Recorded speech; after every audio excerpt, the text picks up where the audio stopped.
ఓం నమః శివాయ. స్వామి చెప్పండి స్వామి, మీరు దాదాపు 2005 నుంచి శివదీక్ష అనేది చేస్తున్నాం. మనం కలిసి 2007లో కలిసినాం పరిచయం అయ్యి. సో అప్పటి నుంచి ఈ ప్రయాణం ఎలా జరిగింది, మనదే కానీ మన శివస్వామిదే కానీ పూజ విధానంలో కానీ? ఓం నమః శివాయ స్వామి.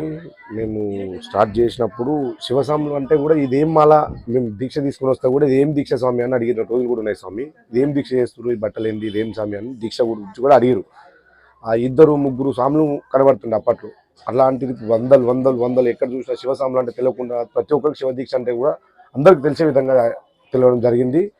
కొద్ది మందితో స్టార్ట్ అయిన పూజ ప్రతి ఒక్కరు కూడా పడిపూజ అంటే ఏంది, పడిపూజ శివస్వాములు కూడా చేస్తారా అంటే కూడా చేస్తారు. శివస్వాములు కూడా చేస్తారు.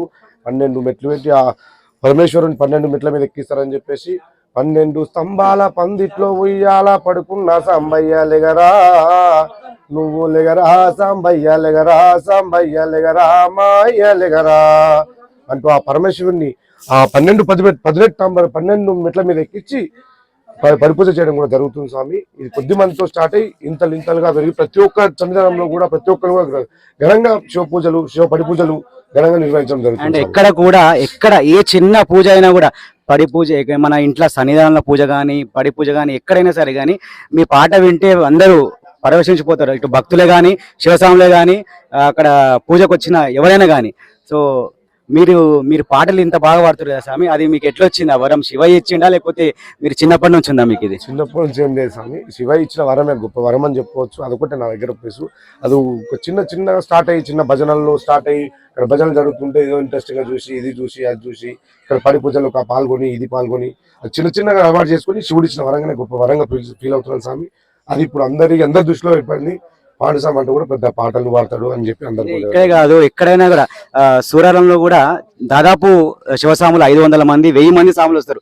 అక్కడ చాలా మంది గురుస్వాములు ఉన్నా కూడా వాళ్ళు ఎంత మంది ఉన్నా కూడా మీ పాటనే వాళ్ళు కంపల్సరీ మన పాండు గురుస్వామి ఒక పాట పాడాలని చెప్పి మీకు ఖచ్చితంగా పిలుపు వస్తుంది అక్కడ నుంచి. సో మీరు ఎట్లా ఫీల్ అవుతారు?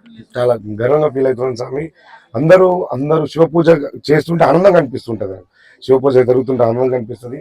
ప్రతి ఒక్కరు కూడా స్వామి నుంచి ఒక పాట ఎక్స్పెక్ట్ చేస్తాం స్వామి. ఒక పాట పాడండి, ఆరతి పాట పాడండి, పరి పాట పాడండి, మంగళం ఇది పాడండి, ధూపం పాట పాడండి అని సపరేట్గా పాడిపించుకోవడం జరుగుతుంది. నాకు కూడా చాలా ఆనందంగా అనిపిస్తుంది.